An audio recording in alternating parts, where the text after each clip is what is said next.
Romanos capítulo 10, no versículo 13, o apóstolo Paulo escreve para a igreja em Roma, ele escreve para os irmãos, né, que moravam em Roma, a igreja em Roma, ele escreve o seguinte: porque todo aquele que invocar o nome do Senhor será salvo.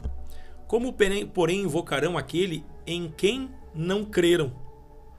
E como crerão naquele de quem nada ouviram? E como ouvirão se não há quem pregue? E como pregarão se não forem enviados? Como está escrito, quão formosos são os pés dos que anunciam as boas novas. Pastor Adroaldo, pessoal que nos assiste de casa, é bem oportuno um texto como esse, tendo em vista tamanha necessidade que as pessoas, né, têm, e muitas vezes também o desconhecimento da vontade de Deus para suas vidas. A igreja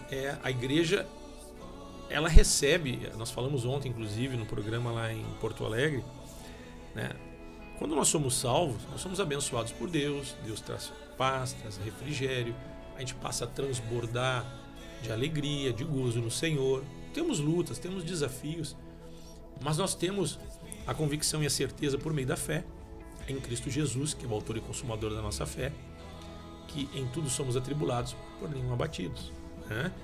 Que nada pode nos separar do amor de Deus que está em Cristo Jesus. Então, mesmo diante de lutas e desafios, nós temos amparo, nós temos consolo, nós temos conforto. Então a igreja desfruta disso. E a igreja desfrutando disso, a igreja desfruta não somente para que a igreja possa ter um alento e um conforto nas suas tribulações, mas para que a igreja também possa estar fortalecida por este alento, por este conforto, para que a igreja também ela cumpre o ID de Jesus, né? O ID de Jesus, né, quando ele disse ide por todo mundo, muitas pessoas acabam pensando assim, ir por todo mundo, um ministério, servir a Deus, então ele me reporta, ele me dá uma ideia de pessoa itinerante, né? O ID de ser itinerante. Mas nós temos que entender que o ir significa ir de encontro às pessoas, ir de encontro aos necessitados, né? Encontrar os necessitados. E ir não significa somente ir longe, mas ir onde há necessidade. E às vezes tem muita gente necessitada perto. Verdade. Não precisa ir tão longe, salvo aqueles que têm um chamado para de missionário, né, coisa e tal.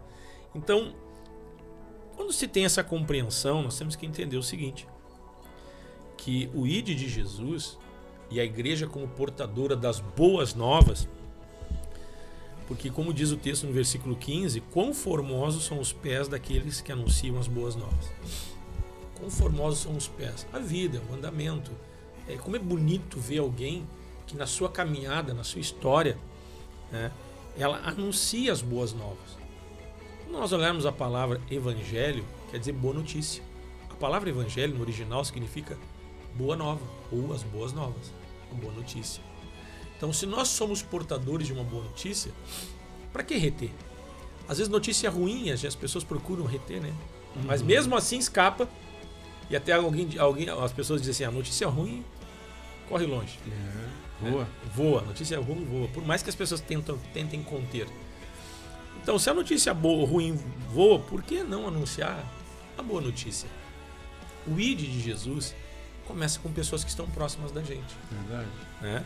Então, como é bonito, né? Olha só, quão formosos são os pés daqueles que anunciam as boas novas. Olha que história bonita de vida se constrói quando você é um portador das boas novas, do evangelho, que é o poder de Deus, para libertar as pessoas. E aí você traz essa boa notícia para quem não conhece. Que o texto diz ali, pastor, ó, porque todo aquele que invocar o nome do Senhor será salvo. Então, esse texto, se ele lido isoladamente, todo que invocar o nome do Senhor. Então é algo de responsabilidade daquela pessoa. A igreja parece que não tem essa responsabilidade. Se ele invocar o nome do Senhor, ele vai ser salvo. Tá, mas como, porém, invocarão em quem não creram? E como crerão naquele de quem nada ouviram? E como ouvirão se não há quem pregue? E aí entra a igreja. Essa semana nós estamos trabalhando uma questão de conscientização. E não é só em semana de cruzada, hein? Porque às vezes se pensa, né, pastor? Ah, essa pessoa não quer nada com nada. A pessoa tá assim, tá sofrendo porque quer. Tá sofrendo pelas consequências dos seus atos. E às vezes não temos a noção que a pessoa às vezes está atada, está amarrada, está presa no círculo vicioso. Muitas vezes ataduras malignas que não impedem que ela enxergue, que ela veja, né? E porque o evangelho não chegou até ela. Até o pastor Anderson falou na abertura aqui da reunião, ele disse a questão do livre-arbítrio, porque às vezes as pessoas pensam, é livre-arbítrio, a pessoa está sofrendo porque ela quer. Quando a pessoa está amarrada, ela está presa, ela está atada espiritualmente, ela é escrava do pecado, e o escravo não tem livre-arbítrio. Verdade. Aí eu creio na questão do livre-arbítrio quando vem a pessoa do Espírito Santo. Só que nós temos que levar as boas novas para que a pessoa... Alguém tem que levar, alguém tem que pregar, alguém tem que mostrar para essa pessoa... Que há a solução, na verdade, apresentar aquele que pode resolver e transformar a vida dela e libertar ela dessas ataduras, né? Então, quando Jesus ele fala o id, né? Quando ele diz a questão de olhar com esse olhar de amor para as pessoas, né? Também só é possível fazer isso se nós estamos em Deus, né? Porque é o desejo do Espírito Santo, né? Tomar a vida das pessoas. O desejo do Senhor Jesus é que todo ser humano chegue ao pleno conhecimento da verdade. Que haja, sim, essa liberdade para que nós façamos essa escolha. Porque como alguém atado, amarrado, vai escolher... Aí entra essa questão, desculpa te interromper, entra essa questão seguinte, quem está amarrado, atado e está escravo não tem opção. Então não leve livre-arbítrio. Mas daí o evangelho é levar a opção para a pessoa. O Espírito Santo toma a vida da pessoa para que a pessoa, e sim, na sua consciência, na sua razão, ela se entregue ao Senhor, porque o Senhor Jesus, o Deus, ele não quer a pessoa seguindo ele de forma obrigada a servir ele. Não, é uma questão de amor, de relacionamento. Mas como vai ter esse relacionamento se não tiver, né?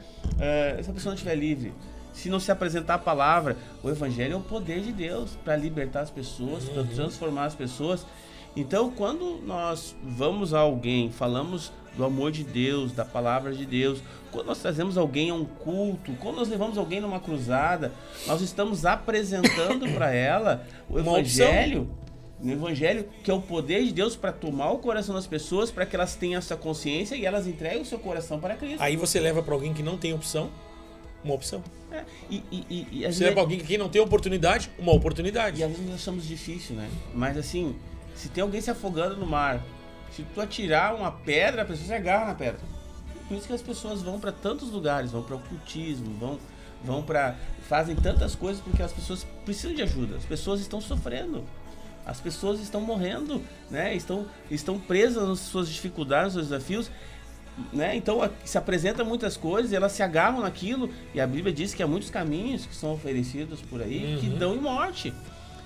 E nós temos essa responsabilidade de apresentar este caminho que traz realmente a solução, que realmente traz transformação na vida das pessoas, que liberta, que transforma a vida das pessoas, que cura, que dá uma nova, né, uma nova perspectiva, a única, na verdade, que leva a Deus, né? Então, se nós não formos e nós não falarmos este evangelho, o inimigo vai fazer esse serviço. Aí entra uma questão que o ser humano sempre faz um pré-julgamento. Ele tá assim porque quer.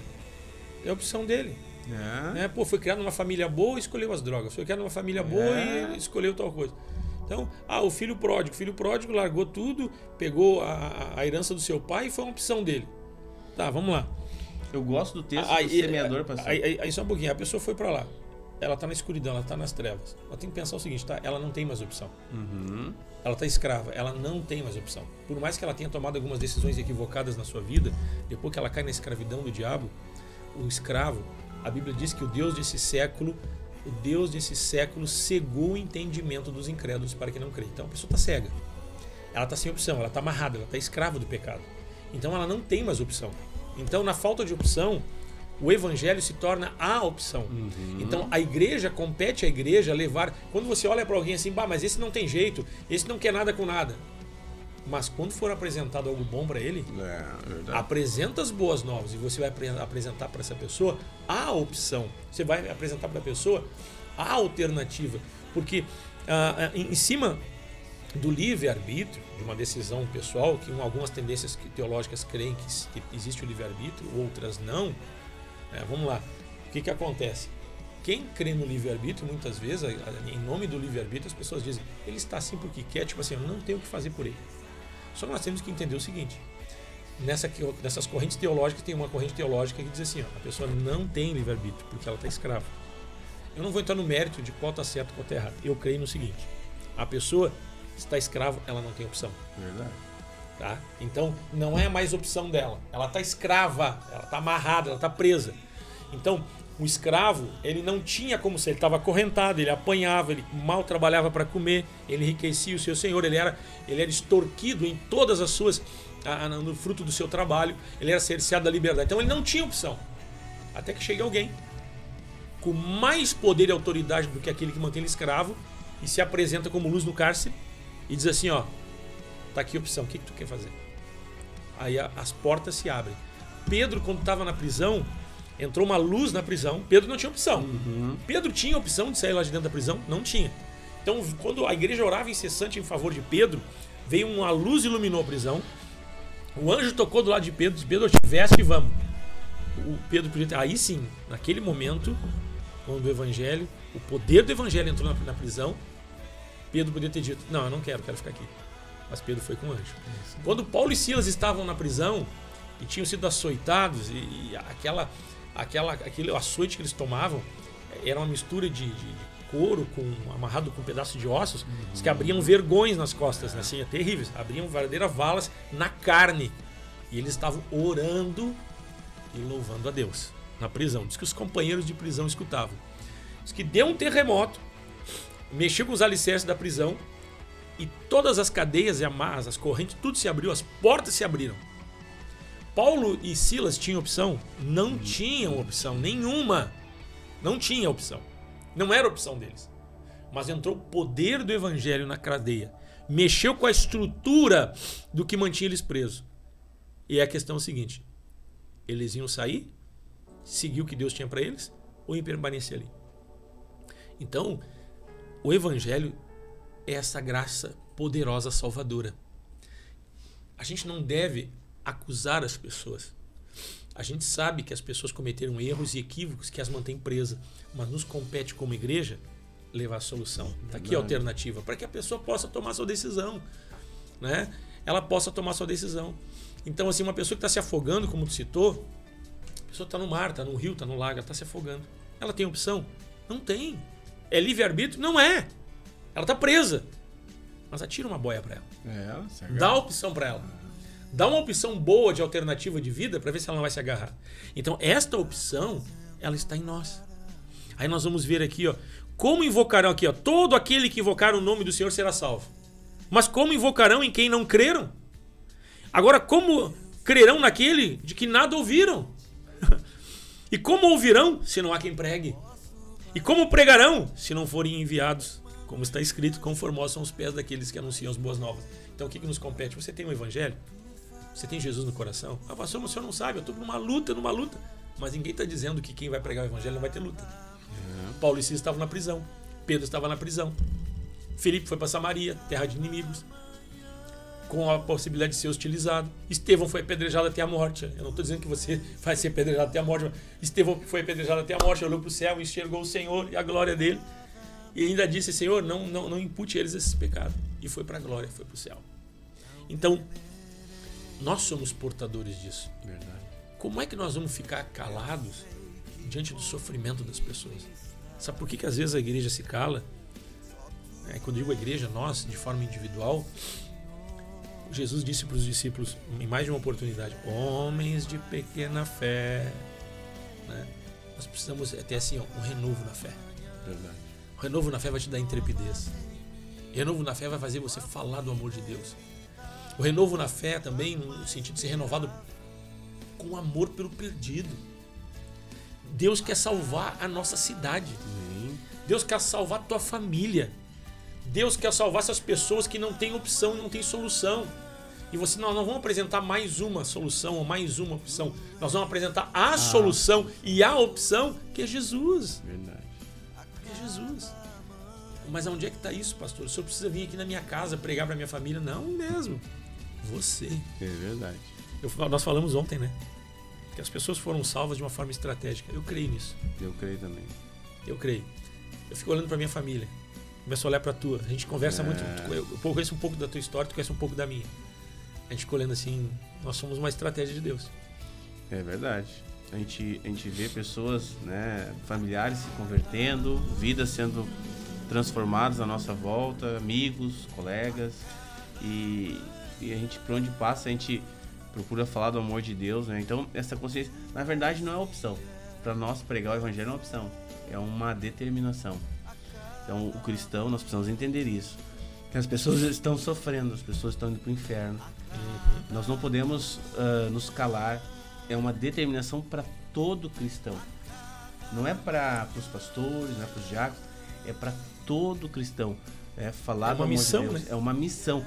É assim, é o primeiro passo. Assim. Eu creio firmemente no meu coração que nós só estamos aqui na face da terra porque ainda há, porque tem o ID. Senão nós já estávamos no céu. Porque há uma esperança para as pessoas que não veem esperança. E a Para esperança que as está na pessoas igreja. recebam aquilo que nós já recebemos. É isso aí. Então é isso nós, a vontade de Cristo já foi feita. Assim, ó, o desejo de Deus, as pessoas, Deus é um Deus que vai abençoar, Deus vai dar, Deus vai fazer. Amém? Deus vai fazer. Mas ele tem só um objetivo: salvar o ser humano, tirar o ser humano das trevas e levar para o reino dele, né? Trazer salvação, trazer vida eterna para o ser humano. E claro que ele nos capacita, falamos ontem, ele nos capacita e nos dá das suas bênçãos para que a gente faça o quê? Cumpra o seu propósito, que é salvar. Todo o propósito de Deus. Jesus disse, tudo se resume no amor. O amor pelas pessoas. O amor que Deus teve quando Deus enviou o seu Filho ao mundo, né, para que todo aquele que nele crê não pereça, mas tenha a vida eterna. Este é o amor de Deus, salvar o ser humano. Tudo que recebemos é fruto, né, de uma capacitação de Deus para fazer a sua vontade. Aí nós vamos ver aqui, ó. Tu disseste que o que nós recebemos de Deus, nós já poderíamos ir para o céu. Já poderia, já está pronto. Por que ainda estamos aqui? Porque ainda tem gente para ser salva. Exatamente. Olha o que diz o texto de 2 Pedro, capítulo 3, versículo 8. Há todavia uma coisa, amados, que não deveis esquecer, que para o Senhor um dia é como 1000 anos e 1000 anos como um dia. Não retarda o Senhor a sua promessa, como alguns julgam demorada. Pelo contrário, ele é longânimo para convosco, não querendo que nenhum pereça, senão que todos cheguem ao pleno arrependimento. Aqui eles estavam meio que angustiados, na expectativa da vinda de Jesus. Esses homens viram Jesus. Então eles estavam esperando Jesus voltar, que eles queriam ir para o céu, na glória. E aí o Pedro escreve o seguinte, olha, todavia, amados, que vocês não devem esquecer que um dia é 1000 anos e 1000 anos é um dia para Deus. E não retarda o Senhor a sua promessa. Qual a promessa? Da vinda dele. Qual é a promessa dele? Dele vir de novo, levar a sua igreja. Então ele não retarda a sua promessa. Aqui e diz o seguinte, porque ele é longânimo, querendo que não quer que nenhum pereça. Então significa que tem mais gente para ser salva. Jesus não veio ainda, não nos levou para o céu, para a glória. E aqui estamos ainda, porque ele não quer que ninguém pereça, para que mais pessoas sejam salvas e sejam alcançadas. Então esse é o objetivo. E essa oportunidade que o Senhor está dando para as pessoas, ela está depositada na igreja. Verdade. Por meio do Espírito Santo, por meio da fé que vem através de Cristo Jesus. Vamos orar nesta manhã, em nome de Jesus. A cada manhã, a cada manhã, tu és fiel, eu sei, a cada manhã. Pai, nós oramos esta manhã, obrigado Deus pelo teu amor, a tua graça, a tua bondade e o teu carinho. Nós oramos e pedimos a Ti, Senhor, nesta manhã, toca em cada vida com o Teu poder e com a Tua graça, desperta o dom de cada um, reaviva, Senhor, por meio da fé, Deus, um ânimo, uma disposição e uma ousadia, Senhor, para pregar o Teu Evangelho. Amém, anunciar as boas novas do reino de Deus. Amém, nós oramos, Pai, abençoando cada irmão, cada irmã, oramos pelos cativos, oramos pelos enfermos, ministra, Senhor, libertação e cura em nome de Jesus. Amém, repreendemos toda a tua das trevas, declaramos os céus abertos sobre a sua vida, sobre a sua família, Nome sobre a sua de casa. Jesus. Deus toca com teu poder em nome de Jesus. E abre o céu sobre esta região. Oramos pela Amém, cruzada Pai. de fé. Abençoa pastor Isaías e toda a equipe, Amém, Pai. Em o nome de Jesus. A Nome todos que de estão Jesus. trabalhando, se dedicando. Nós somos gratos pela vida de cada um, Senhor, que tem contribuído de alguma forma. E abençoa a tua igreja. Usa a tua igreja para que o teu nome Amém, seja Pai. glorificado. Que haja salvação, cura, libertação, socorro e os teus milagres. Em nome de Jesus. Muito obrigado, Deus. Amém, amém e amém. Eu sei a cada manhã.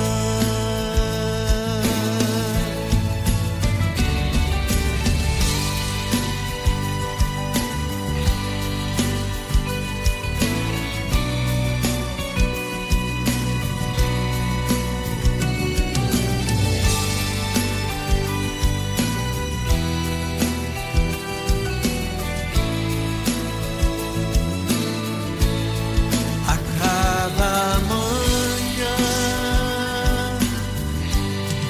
a cada manhã, tu és fiel, eu sei. A cada manhã, a cada manhã, a cada manhã, tu és fiel, eu sei, Senhor, a cada